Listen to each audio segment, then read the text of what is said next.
Muchísimas gracias por la designación y por la designación en el panel de cierre de Simposio de SAP junto con Janine, una querida amiga de hace muchos meses, digamos, centenares de meses en rigor, pero es grato decirlo así.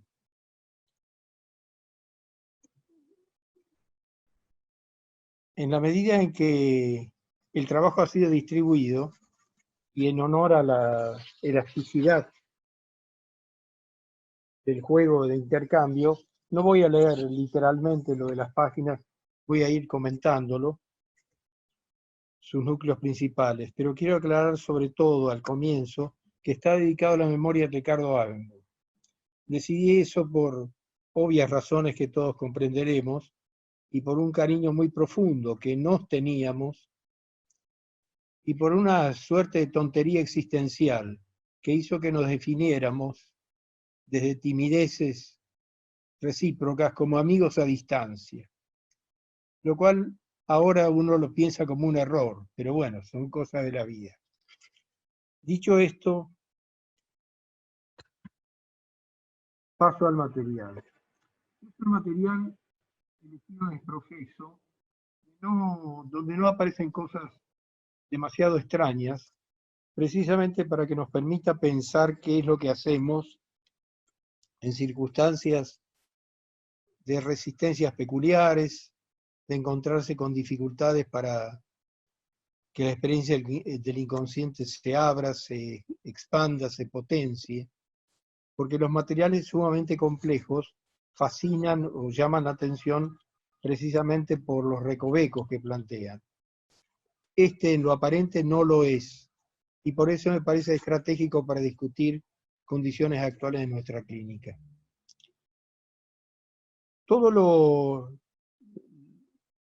El trabajo está organizado sobre un supuesto, que es un supuesto que he desarrollado en otros contextos, en donde dos supuestos en rigor.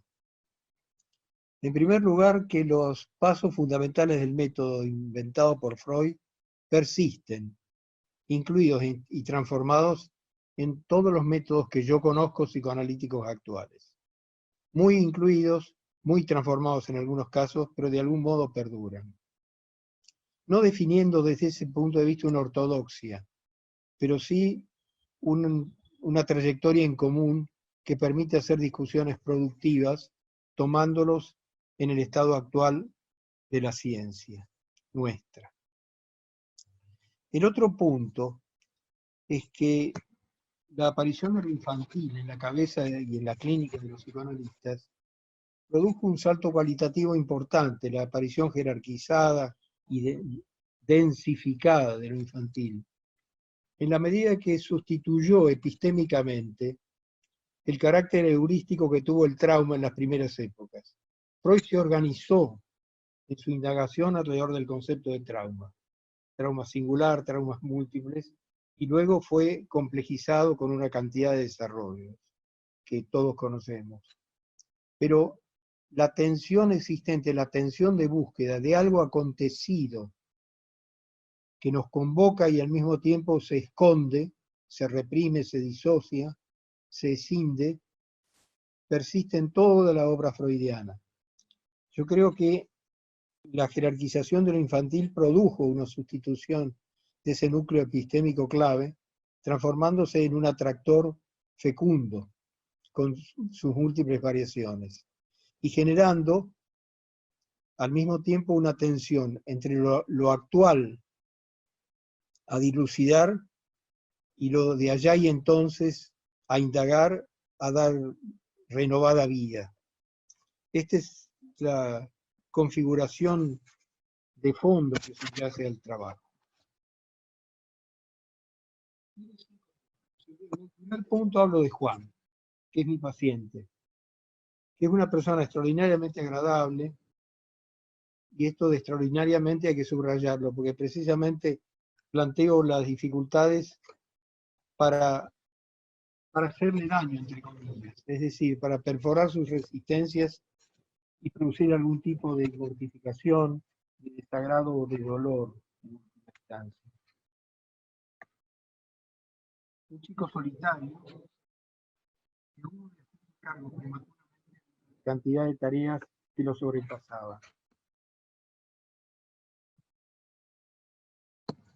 El trabajo de intención psicoanalítica, digo de gusto acá provocativamente de intención psicoanalítica porque es la intención que uno tiene. Uno no sabe si va, el hecho de estar con un paciente no garantiza eso. La vida misma del proceso es lo que define si la intención se cumple. Es agradable, pero generando de a poco la sensación de carencia de profundidad, llevándome a cavilaciones que abarcan desde interrogantes sobre la estructura con que nos topamos, hasta la incomodidad ética de si es correcto estar becado cordialmente por alguien para conversar sobre la vida.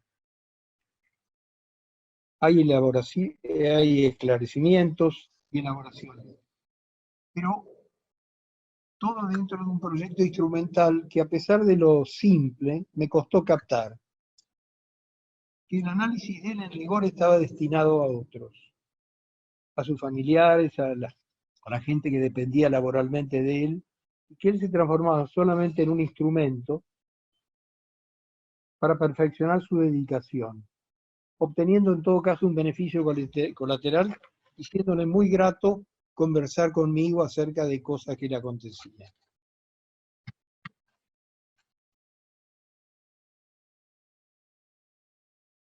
Conmigo se trata, también sigue encargándose de tareas de acogimiento, narrando al modo de parte, que da un parte médico, un parte bélico, los acontecimientos entre sesión y sesión, siéndole inconcebible dar cabida en su esfera de intimidad a alguien que se ocupe de él, cuidándolo y curándolo. La explicación es muy simple. Admitir que alguien se introduzca en su esfera de intimidad produciría dolor. Creo que la semiología del dolor, no ya de la angustia, es extraordinariamente importante. Y hay una muy antigua definición de Freud de dolor que lo vincula a la efracción de la superficie física, si recordamos ese fragmento. Acá se trata de la efracción de la superficie psíquica y sobre todo de las envolturas narcisistas, porque más allá de lo genuinamente preocupado por los demás, que ha estado siempre Juan, eso le producía una enorme gratificación y un sistema de garantías de que nadie iba a llegar a perforar ese grato sistema defensivo. La apertura a otras dimensiones disociadas o reprimidas, incluso sueños, era transitada por un ratito, para luego retornar a su comodidad resistencial. El punto 2 se denomina comunidad y corteza frontal y sistematiza una serie de conocimientos compartidos. Los psicoanalistas trabajamos con mamíferos que poseen una desarrollada corteza cerebral. Hay que evocar fuertemente lo de mamíferos, ¿no? Que somos mamíferos. Posición erecta y oposición del pulgar, entre otras lindezas de la evolución. Y se singularizan en el colectivo humano que les ha tocado en suerte, sin el cual no sobreviven ni advienen a ser quienes son. El punto clave es este. La individualidad es una construcción a la que se llega y luego se torna ilusoria y narcisísticamente punto de partida. Todos si tenemos que dibujarnos, los dibujos de los chicos nos muestran, ¿no? Hay una centralidad narcisista y de ahí partimos. Y queda obviado todo aquello de lo cual provenimos. Siendo el lenguaje el hecho simbólico esencial que constituye, junto a los modos de cuidado y trato, la materialidad conectiva en la cual aquel proceso tiene lugar. La gran inmadurez requiere de cuidados básicos desde el nacimiento para sobrevivir, lo que supone una apertura inmensa y prolongada al vínculo con los otros, y la masa pulsional significante que le aportan, en la cual ha de gestarse el propio espacio personal. La heurística psicoanalítica de lo reprimido, lo disociado, lo escindido y lo fragmentado, esta semiología de las defensas es absolutamente crucial, porque el niño, el otro día escuchaba una canción lindísima de Carla Bruni, que en un párrafo dice algo así como el niño que está en el bolsillo, que está oculto en el bolsillo de un saco olvidado, que es una metáfora sencilla, profunda, clara, fácil de entender, pero no es necesariamente el niño psicoanalítico. El niño psicoanalítico es un objeto al cual se accede reconstructivamente de una manera sumamente trabajosa, no solo en el caso de Juan, sino en el caso de todos. Precisamente por formas defensivas múltiples y diversas, que hay que diferenciar. Lo reprimido, lo disociado, lo escindido y lo fragmentado. Son formas muy diferentes del estatuto metapsicológico de lo infantil en el seno de cada uno de nosotros. Al mismo tiempo, toda esta indagación nuestra transcurre en un medio social, uno de cuyos rasgos conspicuos es la distancia preventiva. Es lo que impone la relacionalidad actual, ¿no? Y el miedo al compromiso emocional, revestido con variados barnices sobreadaptativos. Época, digo, de falsos selves a la carta, es decir, de acuerdo a lo que se solicite, la gente se reviste y de esa manera puede trabajar, agradar, noviar o distintas otras cosas, que implícitamente tiñen al psicoanálisis con un anacronismo más en su pretensión de sinceramiento, pero contando aún con el hambre de vínculos genuinos por debajo de la profusión de contactos, imposturas y comosíes. Y ahora paso a hablar de los instrumentos, y empiezo a hablar de los instrumentos a partir del abrazo, porque es la situación carencial actual por razones obvias. No podemos abrazarnos y extrañamos una barbaridad. Y sobre todo, para trastocar la concepción habitual de encuadre. El encuadre en la tradición psicoanalítica, en la cual muchos de nosotros nos hemos formado, y la cual tengo una enorme gratitud, entre paréntesis, aparece sobre todo en su faz limitativa, y el diván también, posición reclinada para facilitar algo, pero al mismo tiempo como una restricción de movimientos. Yo lo tomo desde otro ángulo. El psicoanálisis, digo, por su camino artesanal de prueba y error, decantó un dispositivo que hubo de conciliar el compromiso entre los procesos de verdad que desencadena y la reparación cuidada del otro. Y en el hallazgo de dolores y pasiones optó por no retroceder, lo cual requirió la prudencia regulada de un instrumental y un encuadre, en cuyos pliegues hallaron su lugar operaciones culturales de trato paulatinamente estilizadas.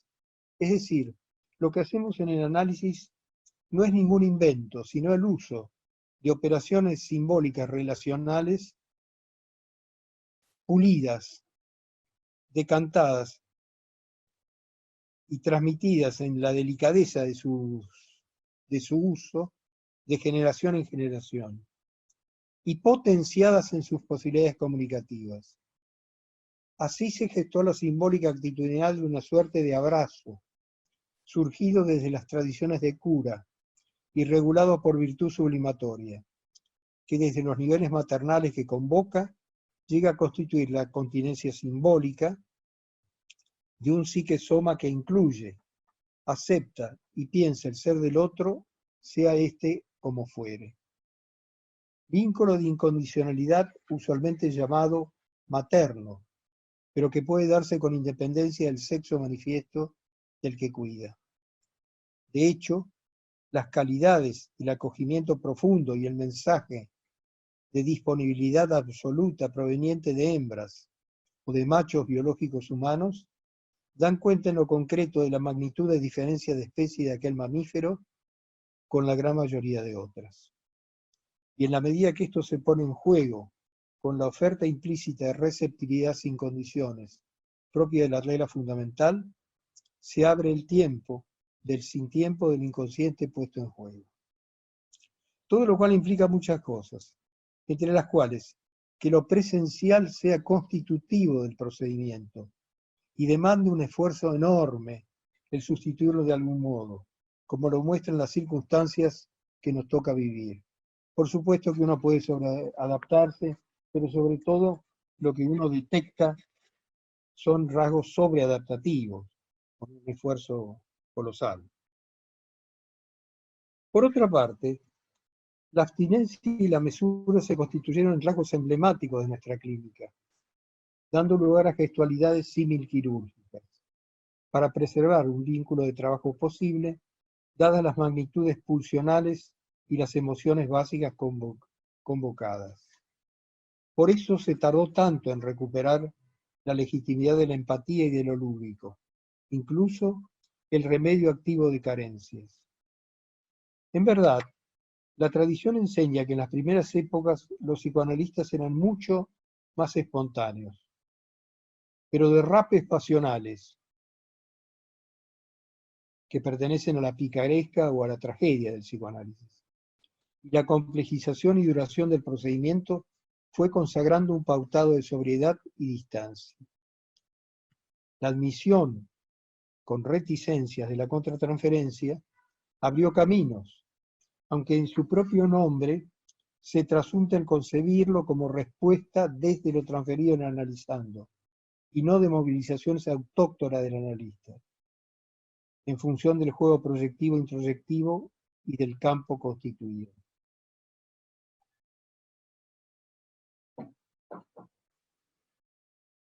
La idea de contener, muy en boga, se sitúa en un nivel que da cuenta de la disponibilidad para dar lugar a lo que sea, en lo real o a través de sus correlatos simbólicos, amor, odio, lágrimas, heces, dándoles tiempo, sin premuras de devolución reintroyectiva. Siendo clave esto último, el no apurarse a reintroyectar. Con lo cual se entiende lo contradictorio de la periodización que se va imponiendo en virtud del estilo actual de analizarse. Pues frecuencia adecuada y paciencia continente activa permiten el desarrollo de verdaderas colonias emocionales y simbólicas como registros preconscientes latentes en ambos protagonistas, que están a la espera de que el azar de los movimientos representacionales y afectivos los ponga en juego y vuelvan a la actividad.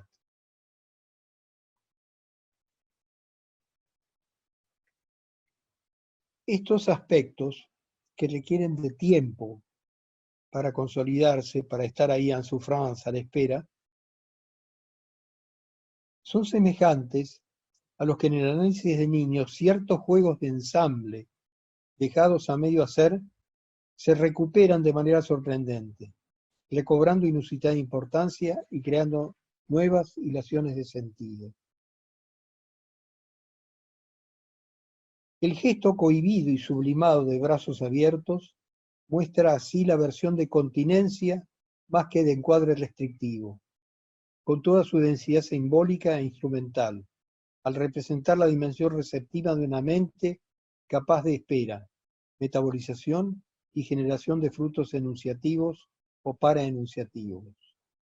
El modelo del abrazo, que me parece importante recuperar, dado que lo hemos perdido, da cuenta de la raíz corporal de las operaciones simbólicas, a las cuales no es necesario agregarles suplementos afectivos porque inherentemente los posee, ni tampoco eróticos o tanáticos, pues tales son sus fuentes. Punto cuarto, vínculos en los tiempos. Una obviedad, pero que a veces conviene recordarla.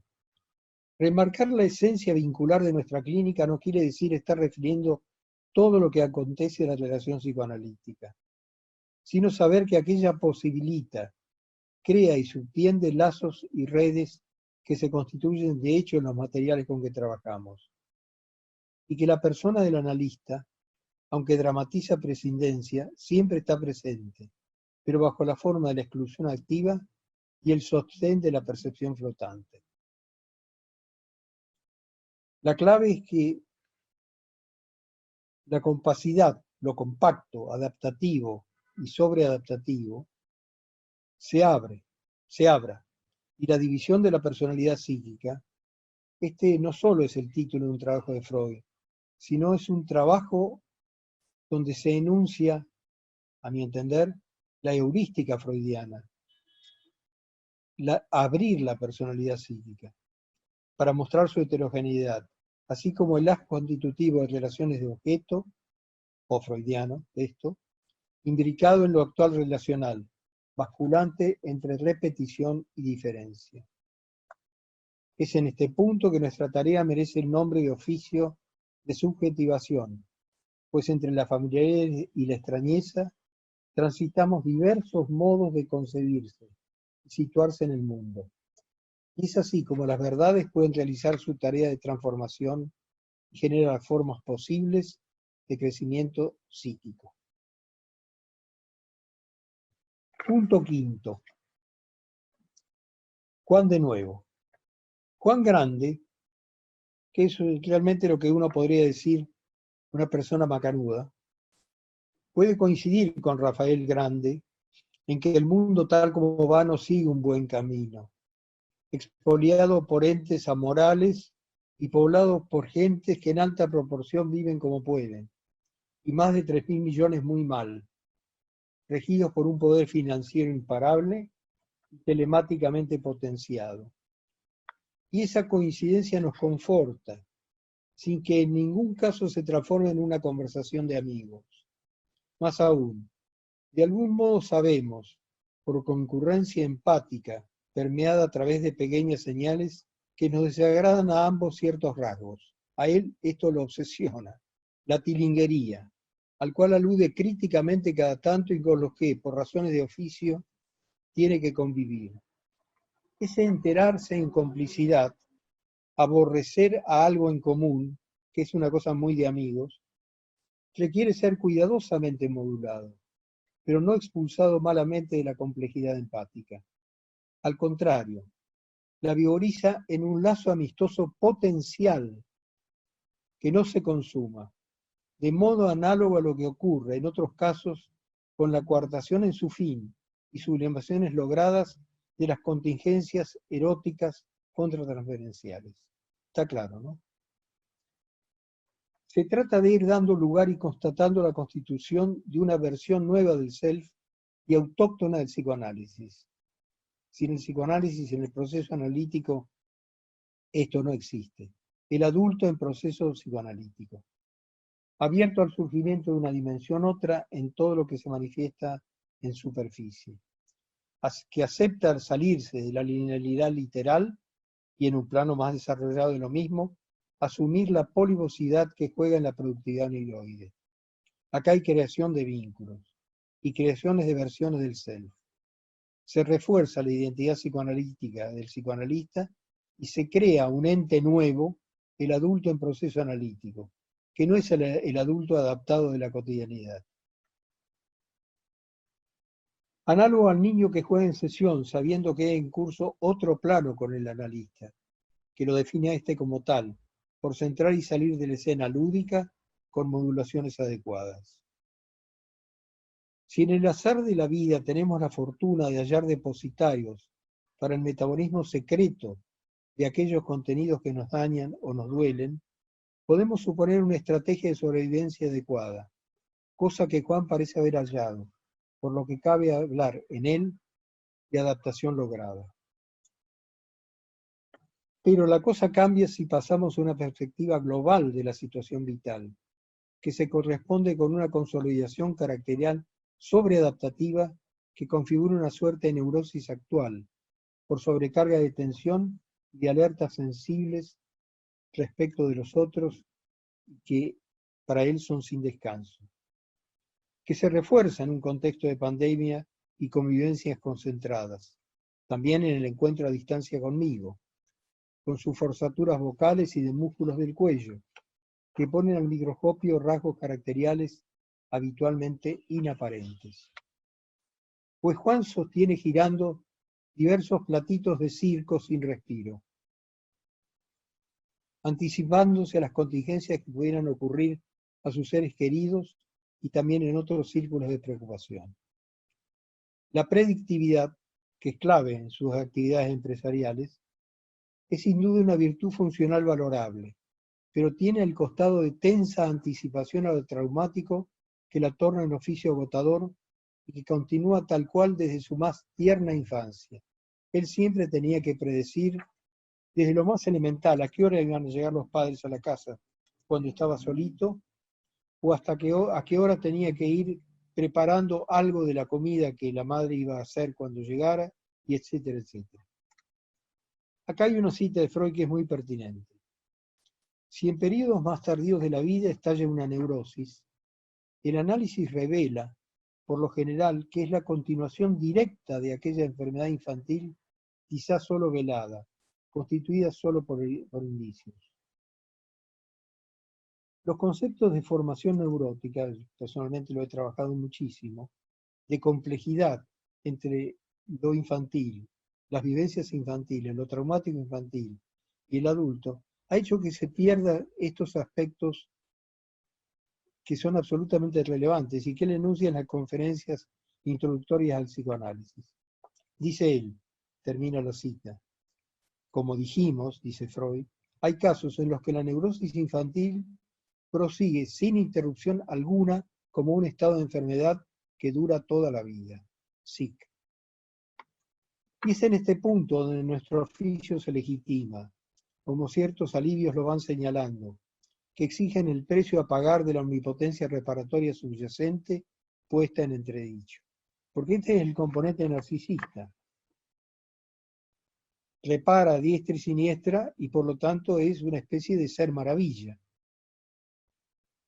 El oblato Juan, oblatos son los que en la tradición cristiana se vaciaban existencialmente en el servicio a los demás.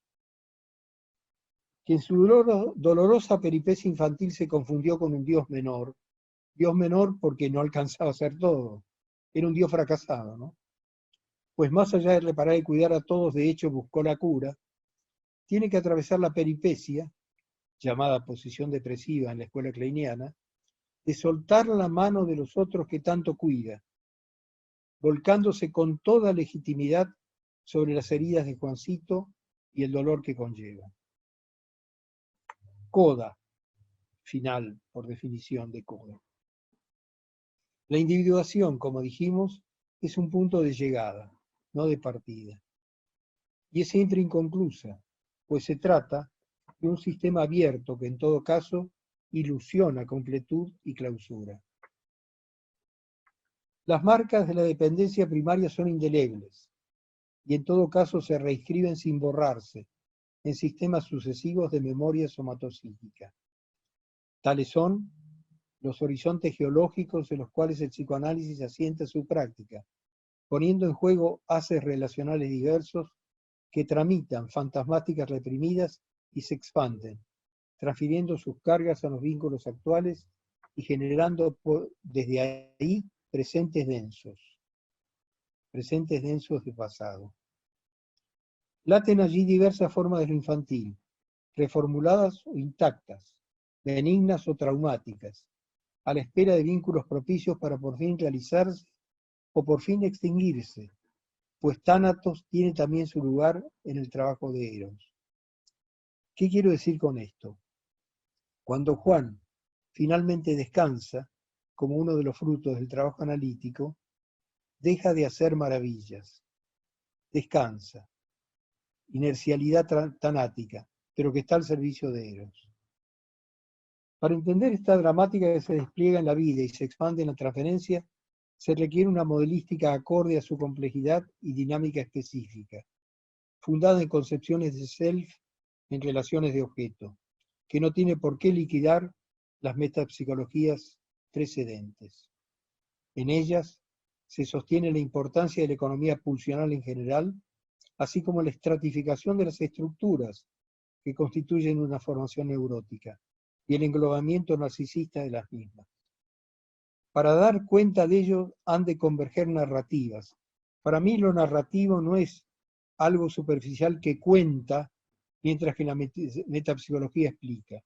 Para mí lo narrativo tiene una función de igual valor, trascendencia y consistencia epistemológica que la metapsicología en el psicoanálisis, la narrativa psicoanalítica, como componentes esenciales y no meramente ilustrativos, junto a modelísticas que den cuenta de las topologías propias de las versiones, en plural, de selves que nos constituyen, siendo que es en el intrincado articulado de las mismas donde insiste la repetición, y el que define por tanto el objeto estratégico de nuestro trabajo, para intentar transformar la miseria neurótica en un infortunio ordinario.